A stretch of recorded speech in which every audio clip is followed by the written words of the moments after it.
Hey everyone, what is up? It is 4 o'clock in the morning. Just got done with WandaVision Season 1, Episode 1 and 2, the pilot, the premiere, duology, the first two episodes. I need to go to bed, but welcome back to this week's vlog.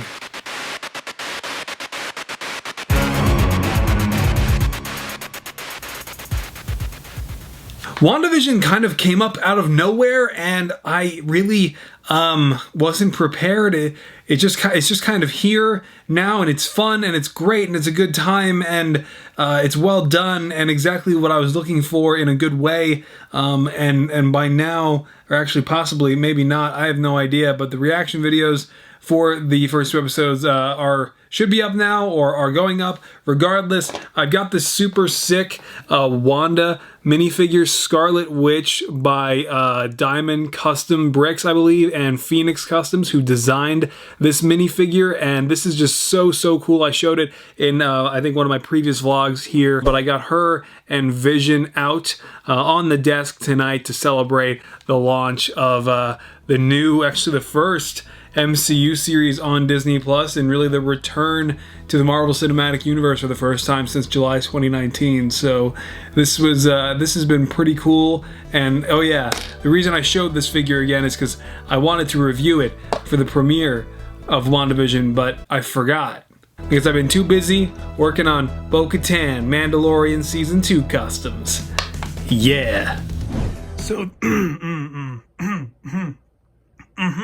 So this week has basically been Bo-Katan week, and I decided to dedicate all of my paint work solely to Bo here because I did such great work on the helmet that I was so excited to paint the rest of the minifigure. After finishing my sculpting work and gluing all the pieces from Nate's minifigs in place, I decided to take it the rest of the way so that I would be able to do this photo recreating the sequence from Chapter 11 where they descend on the Imperial freighter. Unfortunately, I still have to do the entirety of Bo's legs, the sculpted hairpiece, the painted face, among other things, but I was able to do this picture, which I am so excited about. I'm about to go edit it. As a matter of fact, this is the second version of this photo, by the way. The first one only had this railing, but then I decided I wanted to go back and incorporate a bit more of like an actual brick built wall, so I just tossed together some plates back there. But once this photo is out there and I do an update video on Bo pretty soon here, I will be focusing on Ahsoka next, since she is also in a similar position,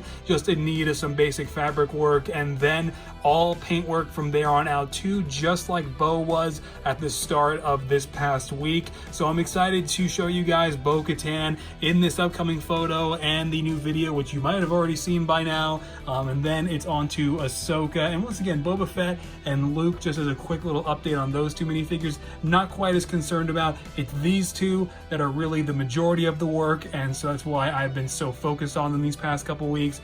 But even if I don't quite make the January mark, which I'm still gunning for, I'm okay with that because these figures are shaping up to be some of the best I've ever made, and I am just so excited. 48 hours later. All right, it is Sunday night, 2:30 a.m. roughly, so Monday morning, but the vlog is going to be a little bit delayed because I'm working on a Bo-Katan video tomorrow. The schedule with my channel is just kind of all over the place recently in the last few weeks, and so I am really needing to get to shift back onto the Tuesday-Friday schedule, because like getting caught up making the customs and then like working on videos on Mondays instead of the weekly vlog hasn't been working out for the MGF Extra channel. And speaking of the MGF Extra channel that you're watching this on, the WandaVision trailer reaction also probably isn't out yet. I'm not even sure if I'm going to post those at this point. Let me know what you guys think down in the comments. I have the footage, but it just doesn't really seem like there's a whole lot of interest around reaction videos for those. And so while I'll continue to record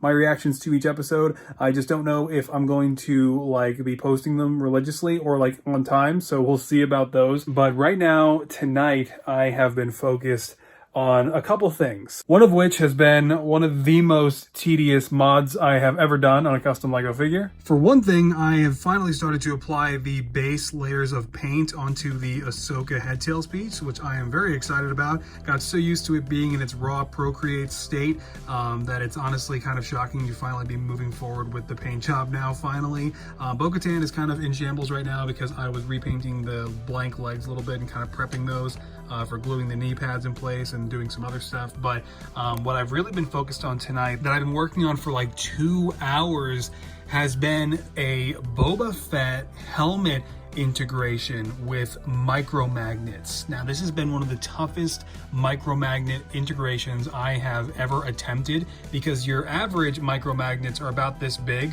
right?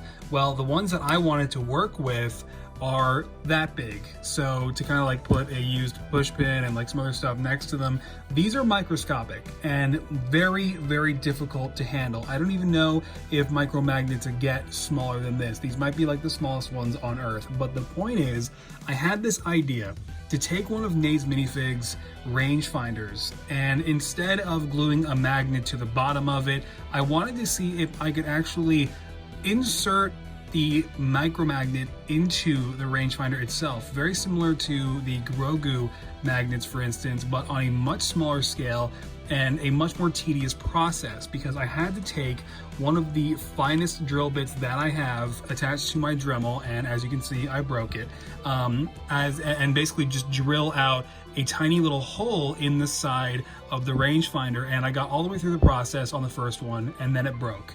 And then I broke the actual drill bit, switched out the drill bit, drilled into the second one, then I broke that one. And then finally I got it with the third attempt, and have since glued one of the tiny micromagnets into the side of the 3D printed helmet. And I have one inside the rangefinder here, as you can kind of see right there. And then I have a slight bit of Procreate to help transition the rangefinder onto the helmet, because otherwise the rangefinder, even with the magnets and everything, would be really like lopsided and slanted. So I added that little bit of Procreate there to essentially, after 2 hours of trial and error, achieve this. That's not how it looks. Okay, that. To achieve Boba Fett's rangefinder being magnetically attached to the helmet. And I mean, I am just so happy that I was able to do this at all. I did not even think the micromagnets would be strong enough to do this, and thankfully I was very wrong and my idea worked. And I can't wait to clean that up a little bit, sand it down a little bit, and then apply some paint and really cement that micromagnet in place, because I would like to apply some more glue to the sides of the rangefinder, for instance. But this is what I've been doing for 2 hours in the middle of the night, and totally worth it though. Absolutely cannot wait to get started on Boba Fett. But as I said, I'm also working on Ahsoka, but I am just so happy to be moving forward with these minifigures. All right, everyone, I think I'm actually gonna wrap it up here. I appreciate you guys being patient with me, as I know this vlog was a day late again, but regardless, this is about where I'm at with Boba Fett now. And so pretty much still in the same place, except I did finalize and fully seal the micromagnet into the rangefinder for Boba here, and I obviously painted the base layers onto the helmet now, and I'm pretty much going to be spending a lot of today actually working on painting up Boba finally and gluing these armor pieces in place, and I'm really excited about it. Nate's Minifigs is also doing Noble Team from Halo Reach, so at some point this year I think I'm going to be making a Noble Team, guys, because no one has really made solid Noble Team sets in like nearly 10 years, so that was very random and unexpected and very exciting to hear from him. And then finally, Bo-Katan progress. This is about where she is.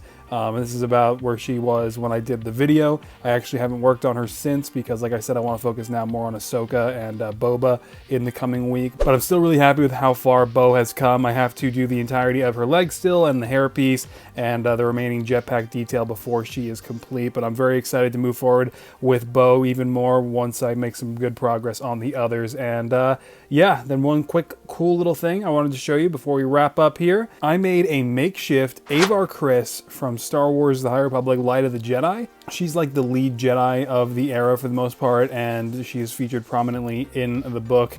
And so this is basically just like an Atlantean torso and pair of legs, and then just some wide arms, Wonder Woman head. The Ashla, I believe, or Ayesha, I forget the name of the character from Guardians of the Galaxy Volume 2 that I got the gold hairpiece from, but then I've got the gold cape here as well. So this is kind of like a makeshift version of the ceremonial robes and armor that they wore to the Starlight Beacon launch, or at least they were going to wear to that event in the book, and so it's pretty solid. This will probably be featured in my All of the Jedi collection video eventually, but that's going to do it, guys. Thank you as always for being so patient with me. I really appreciate it, and I will catch you guys next week. So take care, stay safe out there, and keep creating. This is the way.